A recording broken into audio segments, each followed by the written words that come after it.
안녕하세요. 인사드리기 시작하겠습니다.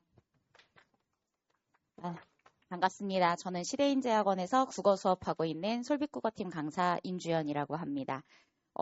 제 자료가 이렇게 생긴 자료를 다들 가지고 계실 거고요. PPT에 있는 내용들이 그대로 들어있기 때문에 혹시나 필요하시면 여기 참고해 주시면 될 것 같습니다. 먼저 잠시 제 소개를 드리자면 저는 시대인재학원에서 국어 수업을 하고 있고 고2 정시반 그리고 목동고 1학년, 2학년, 3학년 내신 수업을 하고 있습니다. 저는 솔빛국어팀이라고 하는 팀에 소속되어 있는데 이 팀에 계신 선생님들이 같이 모여서 국어 교재를 개발하고 연구하고 좋은 수업을 위해서 애를 쓰고 있습니다. 제가 이번 수업에 사용하는 모든 교재들도 선생님들과 함께 공동 개발해서 최적의 수업을 위해서 만든 교재들로 수업을 하고 있습니다. 제가 조금 전에 시대인재학원에서 하는 수업에 대해서 잠깐 말씀드렸는데 고2 정시반 수업을 한다라고 말씀을 드렸어요. 고2 정시반 수업은 이제 아이들이 내신 성적이 좀 안 나올 때 수능으로 완전히 좀 틀어서 공부를 하기 위해서 제가 여름방학부터 이번 주 토요일까지 수업을 해서 총 20주 동안 수업을 한 후에 아이들을 고3에 올려보내게 됩니다. 그런데 고3 올려보내면서 마음이 좀 불편합니다.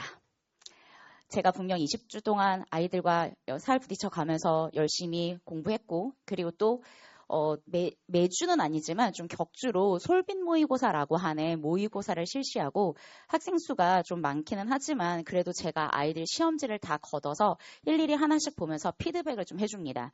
너는 이런 부분이 문제가 있고 이런 부분을 고쳐야 하고 어떤 부분이 더 있어야 되고 그런데 이거를 쓰면 쓸수록 부족한 것들이 더 많이 보이고 3학년을 올려보는 데 있어서 좀 불안한 마음이 많이 듭니다. 그래서 제가 이 자리에서 꼭 말씀을 드리고 싶었어요. 공부를 잘하기 위해서 우리한테 필요한 것이 무엇일까에 대한 고민을 좀 많이 해봤거든요. 공부를 잘하기 위해서 무엇이 필요할까? 물론 머리도 중요합니다.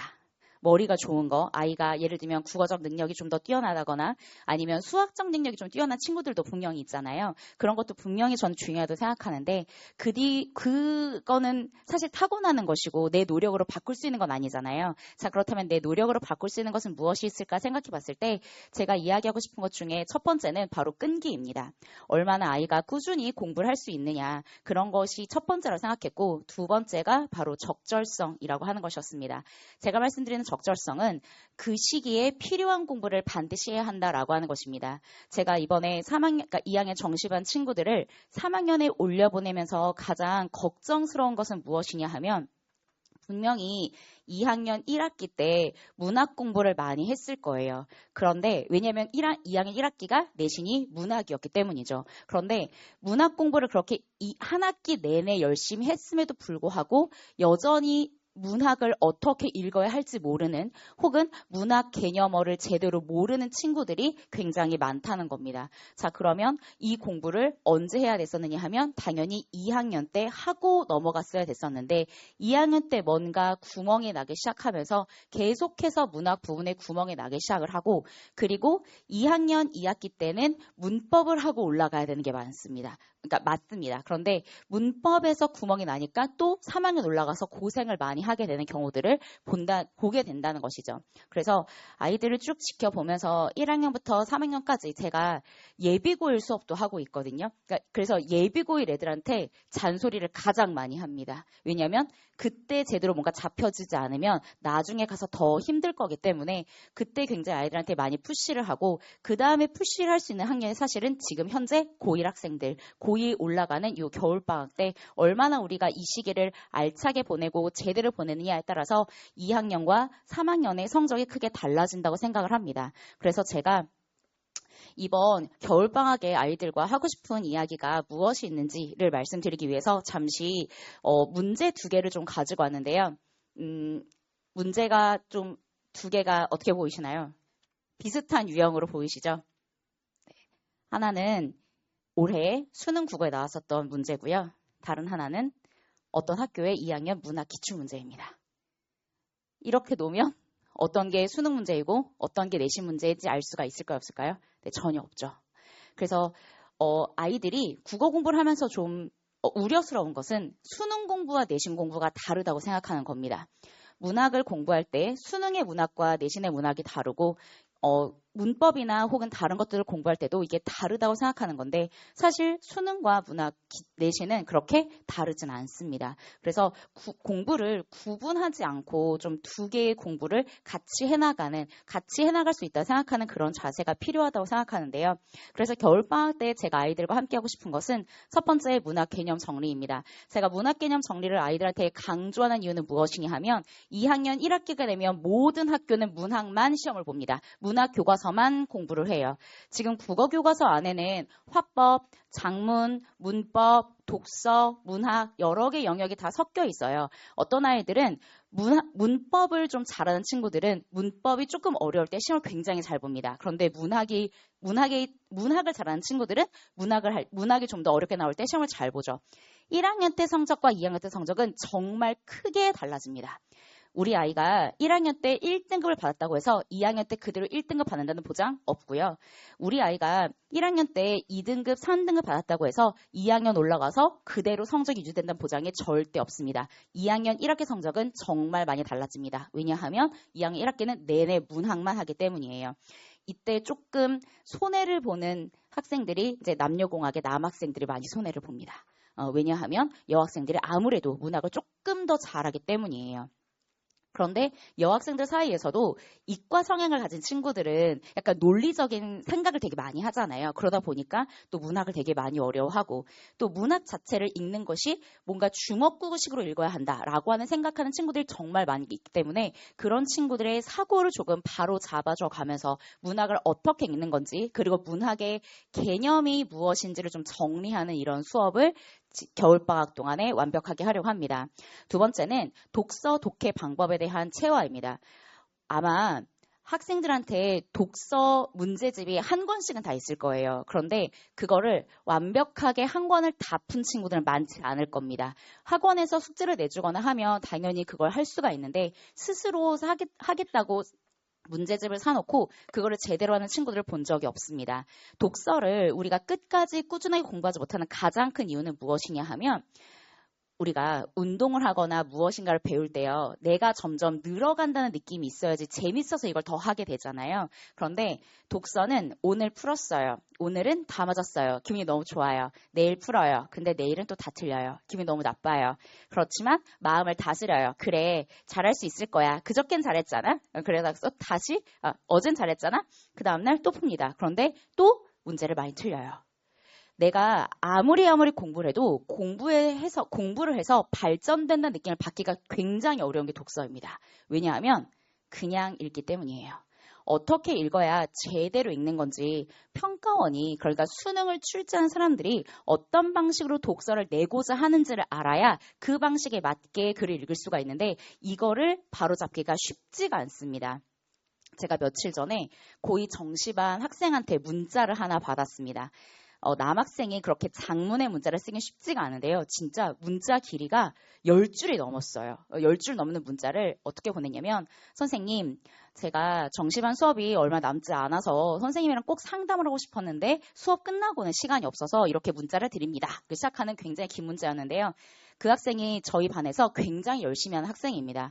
저희가 과제를 이렇게 잘하는 학생들을 이렇게 몇 명 뽑아가지고 상품을 줄 때가 있는데 보통 그런 상품은 여학생들이 다 받아가요. 그런데 유일하게 그 상품을 받아가는 남학생입니다. 굉장히 열심히 하는 친구예요. 제가 되게 좀 기특하게 생각하는 친구인데 근데 그 친구가 하는 고민이 무엇이었느냐 하면 선생님한테 수업을 들었고 자기가 선생님한테 수업을 들을 때는 어떻게 해야지 글을 잘 읽을 수 있고 어떻게 해야 문제를 잘 풀 수 있는지 너무나 알겠다는 거예요. 그런데 집에 가서 막상 숙제를 할 때는 그게 제대로 되지 않는다는 겁니다.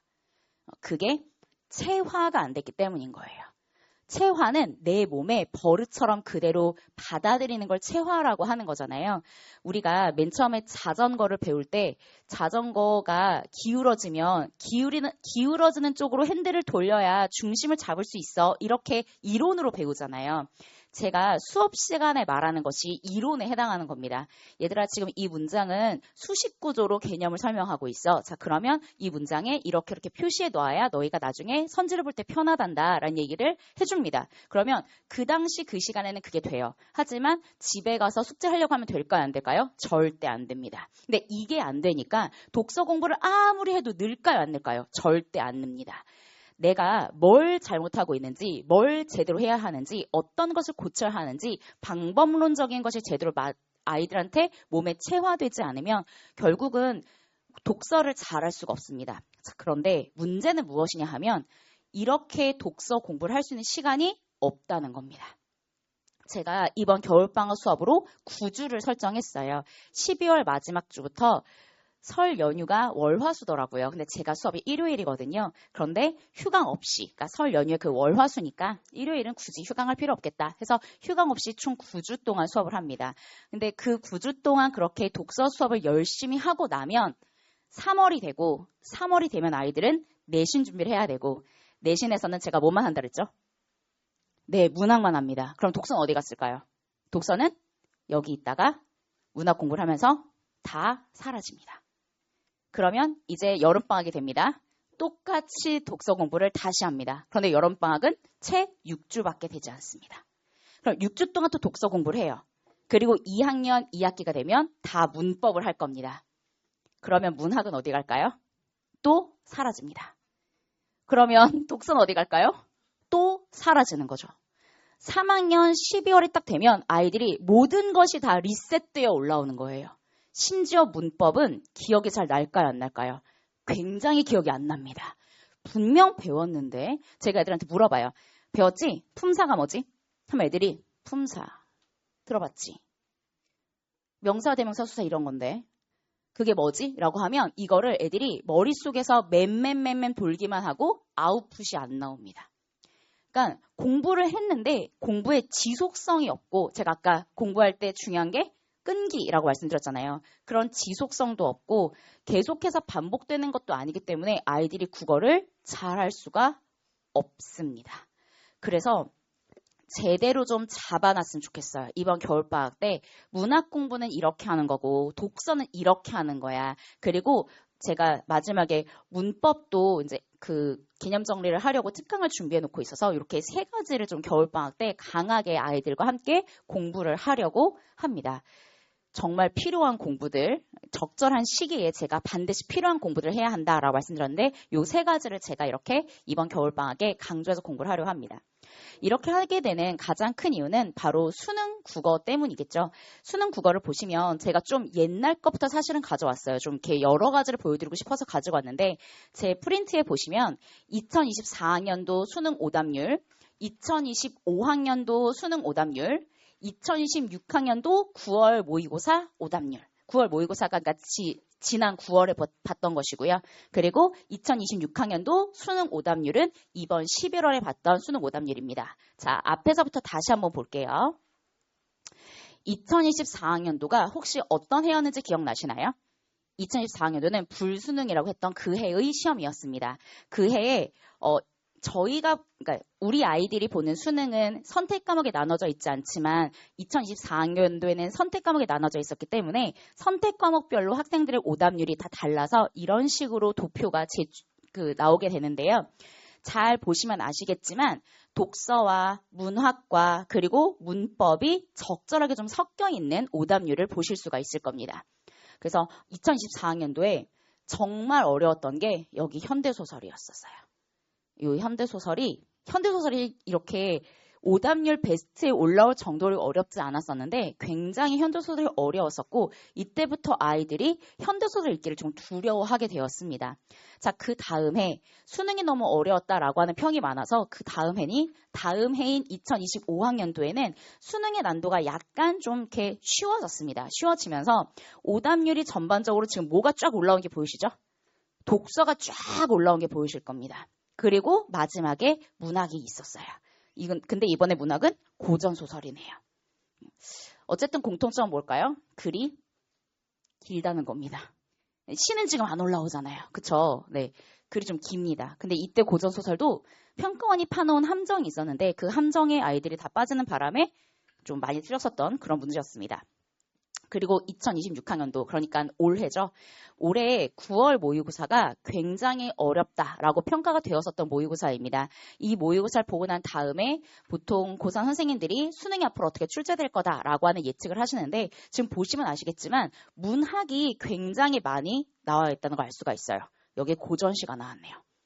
드디어 애들이 이제 못 읽는 게 나온 거죠. 그리고 언어와 매체에서는 지금 언어와 매체에 38, 35, 36번이 다 문법 문제입니다. 문법 문제가 쭉쭉쭉 올라오게 되면서 저희가 그러니까 선생님들이 다 같이 이제 회의를 하면서 문법이 좀 많이 어렵게 나올 것 같아.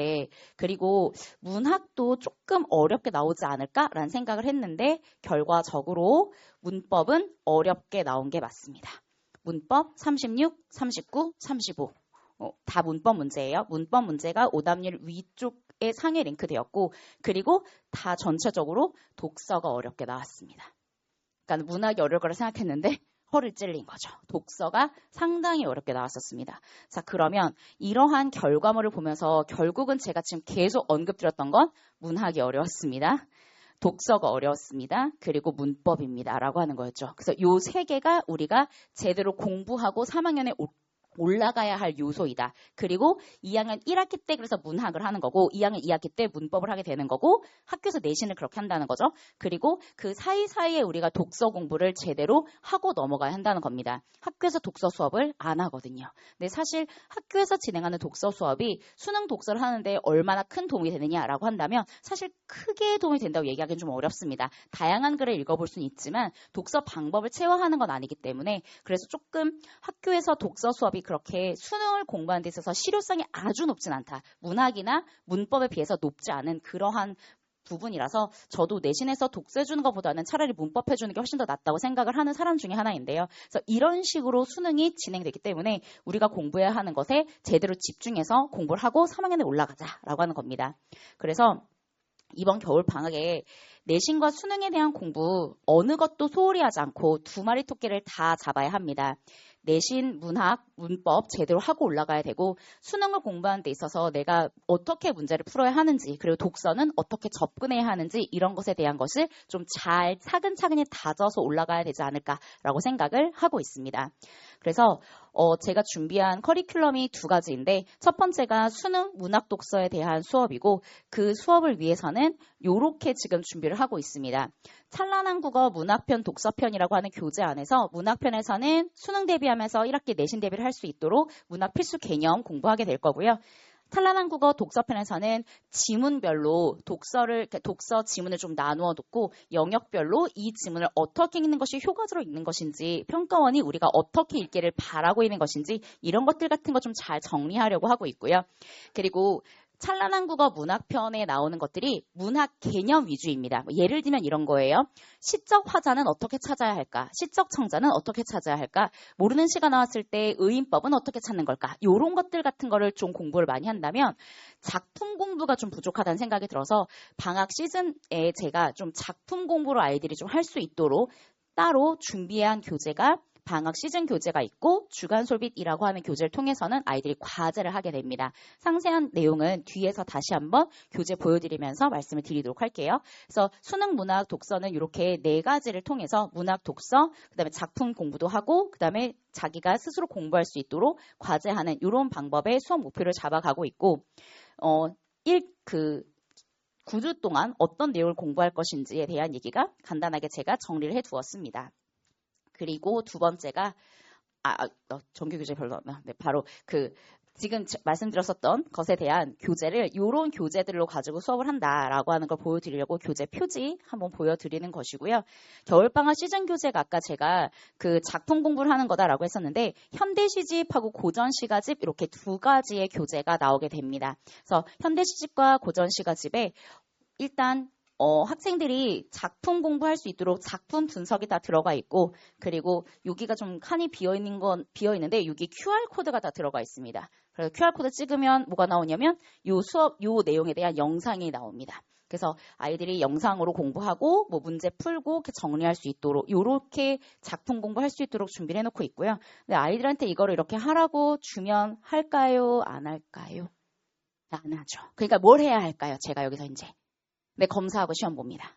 검사하고 시험 보고 이런 걸 해야 아이들이 이 교재를 공부를 하겠죠. 이거 정규 수업 시간에 나가는 게 아니다 보니까 이런 식으로 진행하고 있습니다. 그래서 현대시집이라고 하는 교재와 고전시가집이라고 하는 이 교재를 통해서 학생들이 반드시 알아야 하는 작품들, 그리고 2학년에 올라가게 되면 문학 공부를 하면서 연계가 많이 되는 작품들, 이런 위주로 구성을 좀 해놓은 겨울방학 시즌 교재를 같이 공부를 하게 되고, 그리고 주간솔빗이라고 하는 교재가 매주 한 권씩 나가서 매일 국어 공부할 수 있도록 스케줄링을 해놓습니다.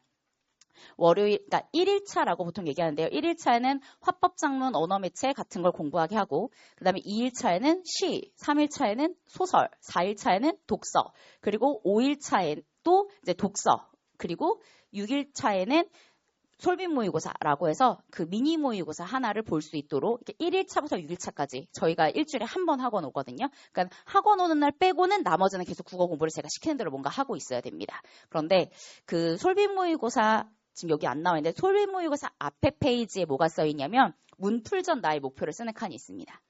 문제 풀기 전에 나의 목표. 그러니까 제가 수업 시간에 좀 불러줍니다. 자, 문제 풀기 전에 나의 목표 1번 써. 작품을 읽을 때 제목 먼저 읽는다. 뭐 이런 거 써주는 거예요. 그래서 자기가 그 지문을 읽으면서 숙제를 하면서 그 주에 배웠던 것을 무엇을 실천하고 체화해야 하는지 이런 것들 아이들이 직접 적고, 그리고 그 실천 여부를 표시하면서 공부할 수 있도록 그렇게 주간솔빗 안에 구성을 해두어서 수업한 내용을 되도록이면 까먹지 않고 복습하면서 숙제할 수 있도록 이렇게 프로그램을 만들어서 준비하고 있습니다. 그리고 외워라고 하는 교재도 저희가 학생들한테 배부를 하는데요. 외워는 필수 시조, 고전 어휘, 문학 개념어, 필수 상식어, 뭐 속담, 한자성어 등등등 국어 공부를 하는 데 있어서 필요한 어휘들을 조금 넣어놓은 그런 교재입니다. 여기서 제가 학생들한테 좀 강조하는 부분이 어디냐면 필수 상식어와 고전 어휘입니다. 그러니까 필수 상식어 예를 들면 얼마 전에 어떤 학생이 저한테 질문했는데 좀 약간 제가 당황스러워가지고 아이들이 모를 거라고 생각하지 않는 어휘를 저한테 물어봐요. 뭐 예를 들면 선생님 추위가 뭐예요? 이렇게. 그러니까 추위의 변화가 있다 이렇게 얘기 나오는데 선생님 추위가 뭐예요? 이런 거 물어봐요. 근데 정말 물어보는 건 고마운 겁니다. 물어봐줘서 제가 고맙다고 얘기했어요. 아무도 안 물어볼 때 걔가 물어봐줘서 거기는 아이들을 알게 된 거예요. 선생님 통시가 뭐예요? 이런 거 물어봅니다. 아세요? 통시가 뭐죠? 시간의 변화에 따라서 뭔가 달라지는 걸 통시라고 하잖아요. 근데 선지에 막 나와요. 통시적 관점을 통하여 작품을 설명하고 있다. 이렇게 나오는데 선생님 통시가 뭐예요? 이런 거 물어봅니다. 근데 이게 몇 학년에서 나온 질문이냐면 고2에서 나온 질문입니다. 고2요. 제가 아까 정시반 수업한다고 했었잖아요. 거기서 나온 질문이에요. 정시반 애들이니까 내신 별로 안 나온 애들이잖아. 공 못하는 애들일 거 아니야. 그게 아닙니다. 걔도 수능 1등급 나오는 애예요. 모의고사 보면 1등급 나오는 애인데 그냥 어휘력이 부족한 겁니다. 그래서 외워야 합니다. 그래서 교재 제목이 외워입니다. 그런데 외우라고 하면 외워요, 안 외워요? 네, 그러니까 제가 뭐 해야 될까요? 네, 시험 봅니다. 네, 여기 있는 건 매주 1주차부터 저희가 이렇게 20주차까지 매주 주차별로 아이들이 공부할 수 있게 해놓았고 이걸로 매주 테스트를 봅니다. 테스트 못 보면 어떻게 할까요? 네, 남겨야 됩니다. 남겨서 오답 정리하고 가야 됩니다. 그래야 집에 갈 수 있어요. 그러니까 하고 가라고 계속 강요를 하는 거죠. 몇 해 전까지만 해도 오답 정리 안 시켰습니다. 그런데 안 시키니까 다 까먹더라고요. 그래서 야 이거 몇 주차 외워에 있는 어휘잖아. 애들이 그래요? 약간 이런 반응이 있어서 안 되겠구나. 복습을 여러 번 시켜야겠다라고 생각해서 이런 외워 교재도 준비하고 있고 아까 제가 말씀드렸었던 솔빗 테스트라고 하는 것이 저희가 매주 보는 테스트인데 이 테스트지 안에 제가 외워나 아니면 전차지 수업했던 내용들이나 이런 것들 복습을 제대로 하고 있는지 이 테스트지 안에 들어있고 테스트지가 어느 정도 누적되고 나면 아이들마다 조금씩 문제가 되는 지점들이 보이게 됩니다. 그러면 아이들 개별적으로 한 달간의 성적을 좀 이렇게 확인한 다음에 이 학생은 이런 부분을 좀 더 풀어봐야 되겠다 싶으면 이런 학생들 맞춤별로 개인별 과제 같은 걸 좀 더 추가적으로 제공해서 약한 부분을 보완할 수 있도록 제공을 해주고 있습니다. 그리고 이제 두 번째가 문법 개념 수업인데요. 문법 개념 수업은 이 교재로 합니다. 평가원이 좋아하는 문법 개념이다 라고 하는 교재로 하는데요. 그냥 조금 제가 자랑을 좀 하고 싶은 부분인데 제가 기획한 교재거든요. 저희 팀 내에서 제가 기획한 건데 말 그대로입니다. 평가원이 좋아하는 문법 개념 위주로 공부하는 거예요. 평가원에서 이런 개념은 몇 번 나왔었어. 이거는 필수적이긴 하지만 반드시 필요한 건 아니야. 이거는 외워야 하는 거고 이거는 외우는 거 아니야. 이런 식으로 수업을 하면서 학생들이 문법을 공부할 때 정말 평가원에서 요구하는 것들을 제대로 공부할 수 있도록 그렇게 만들어 둔 교재이고요. 그리고 밑에 보면 언매천재라고 하는 그런 교재가 있는데 정말 1000문제 들어 있습니다. 교재의 두께가 600페이지 정도 돼요. 그래서 애들이 벽돌이냐고 얘기를 할 정도로 선생님 이거 책 자르면 안 돼요. 자르면 안 돼. 왜냐면 책이 다 날아다니니까 자르면 안 되고 다 갖고 다녀. 이렇게 애들이 그러면 책이 너무 많아서 너무 무겁다. 이렇게 불만을 하지만 그것이 너의 지식의 무게이다. 그만큼 너가 똑똑해지는 거다라고 하면서 가지고 다니라고 하는데 그래서 이 두 개의 교재를 가지고 문법 수업은 6주 동안 진행을 쭉 하려고 계획을 하고 있습니다. 그래서 시대인재 학원에서 고2 겨울방학 수업 시간표를 말씀드리면 이제 저희 팀 선생님들이 같이 시대인재 학원에 출강하시기 때문에 서주희 선생님과 윤가은 선생님께서 일요일 날 지금 제가 말씀드렸었던 그 찬란한 국어 문학 문법편 그 교재를 가지고 수업을 하시면서 시간이 다 일요일이긴 하지만 조금 다른 점이 있다면 선생님별로 특성이 좀 다르기 때문에 좀 강조하시는 부분들이 조금씩 다를 겁니다. 그리고 저는 역시 또 일요일 날 똑같이 수업을 하는데요. 2시부터 5시까지는 문학과 독서에 대한 공부를 하고 그리고 일요일 날 저녁에는 그 문법 개념에 대한 공부를 하려고 계획을 하고 있습니다. 그리고 이렇게 진행을 하려고 준비를 하고 있습니다. 모든 교재는 다 준비되어 있고 이제 학생들이 들어오면 인쇄만 하면 되는 상태로 준비가 다 되어 있는 그런 상태입니다. 제가 맨 처음에 앞에서 말씀드린 것처럼 적기에 공부를 하는 게 너무나 중요하다고 생각합니다. 놀고 싶을 겁니다.